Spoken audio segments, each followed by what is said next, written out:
तो बच्चों, आज हम स्टार्ट करेंगे 2.2 सभी अम्लों एवं क्षारकों में क्या समानताएं हैं। तो अम्लों के बारे में जैसा कि हम अभी तक पढ़ चुके हैं कि सभी अम्ल धातुओं के साथ अम्ल हाइड्रोजन गैस उत्पन्न करते हैं। तो पहली समानता तो ये है, जितने भी अम्ल हैं वो धातुओं के साथ हाइड्रोजन गैस उत्पन्न करेंगे। इसका मतलब अम्लों के अंदर हाइड्रोजन होनी चाहिए। ठीक है, तो इस पर हम आगे क्रियाकलाप करेंगे।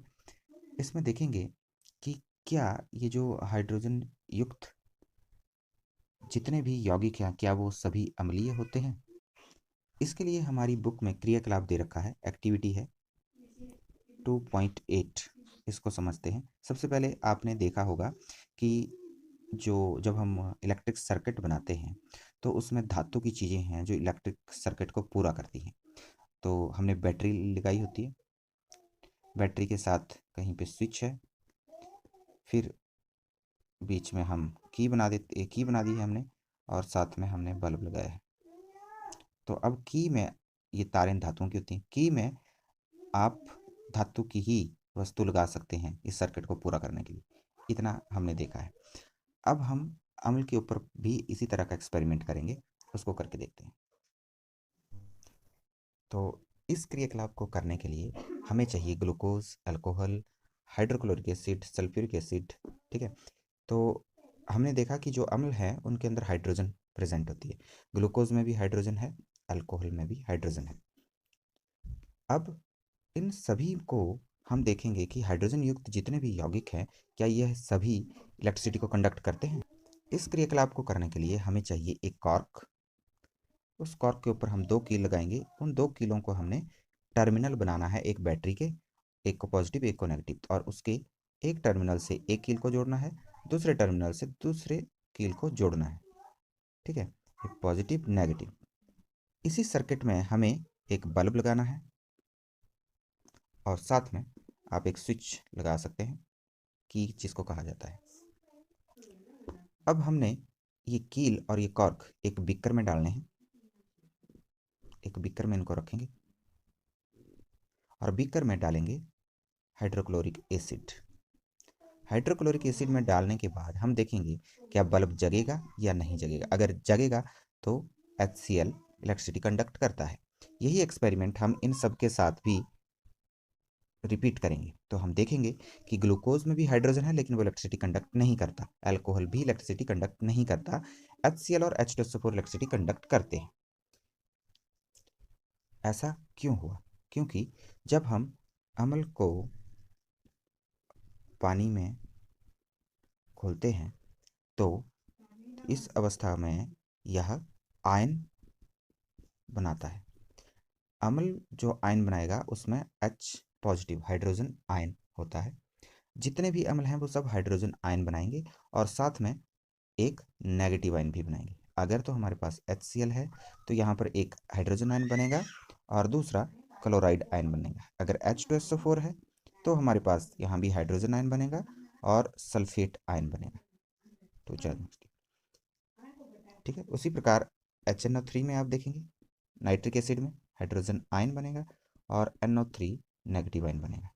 तो इस प्रकार जब हम अम्ल को पानी में डालते हैं तो वह आयन में टूट जाता है और इन्हीं आयनों की वजह से इलेक्ट्रिसिटी का चालन होता है।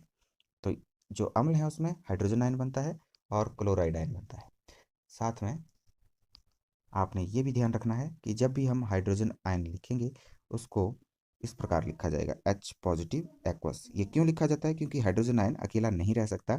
जब इसको जल में डाला हुआ है हमने तो ये इस जल के अणु के साथ मिलकर H3O पॉजिटिव आयन बनाएगा। इसको हम बोलते हैं हाइड्रोनियम आयन। इसी प्रकार जब हम यही परीक्षण क्षारक के साथ करेंगे तो क्षारक में भी यह इलेक्ट्रिसिटी कंडक्ट होती है, तो यानी क्षारक में भी आयन बनेंगे। अब जब क्षारक की बात करेंगे तो उसमें OH नेगेटिव आयन बनेगा और साथ में उसका रिस्पेक्टिव पॉजिटिव आयन धनायन भी बनेगा कोई, जैसे NaOH है। तो इसमें बनेगा OH वन चार्ज नेगेटिव और सोडियम वन चार्ज पॉजिटिव। उसी प्रकार KOH इसमें बनेगा K positive ion and OH negative ion. इस क्रियाकलाप को करने के लिए हमें चाहिए डाइल्यूट हाइड्रोक्लोरिक एसिड और सोडियम हाइड्रोक्साइड जो कि क्षारक का काम करेगा, और अम्ल HCl का काम करेगा यहाँ पर। तो हमें चाहिए एक बीकर, कार्बन रॉड चाहिए, बल्ब चाहिए और बैटरी और वायर्स चाहिए। सबसे पहले हम बैटरी के साथ दोनों कार्बन रॉड्स को जोड़ेंगे, एक बल्ब से होते हुए बैटरी को ऑन करेंगे और इन रॉड्स को हम डालेंगे हाइड्रोक्लोरिक एसिड में। तो देखेंगे यहाँ पर बल्ब जल जाता है। इसका मतलब है कि हाइड्रोक्लोरिक एसिड इलेक्ट्रिसिटी को कंडक्ट करता है।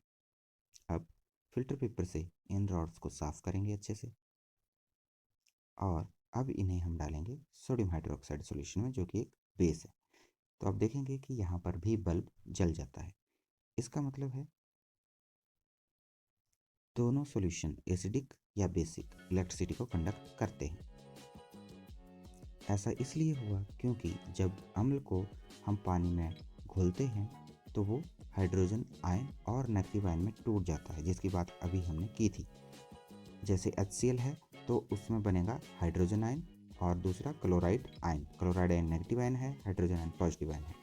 उसी प्रकार जब हम क्षारक की बात करेंगे तो क्षारक पानी के अंदर टूट जाता है हाइड्रोक्साइड आयन यानी OH नेगेटिव आयन में और उसके रिस्पेक्टिव पॉजिटिव आयन में। जैसे सोडियम हाइड्रोक्साइड है तो सोडियम पॉजिटिव आयन बनेगा, अगर KOH है तो पोटेशियम पॉजिटिव आयन बनेगा, मैग्नीशियम हाइड्रोक्साइड है तो मैग्नीशियम पॉजिटिव आयन बनेगा और दूसरा नेगेटिव आयन हर बार OH आयन बनेगा। तो एसिड में बनेगा H पॉजिटिव आयन और क्षारक में बनेगा OH नेगेटिव आयन। और यह आयन जब फ्री होते हैं तो इनकी मूवमेंट की वजह से ही इलेक्ट्रिसिटी कंडक्ट होती है। तो विद्युत का चालन होता है इन आयंस की मूवमेंट की वजह से।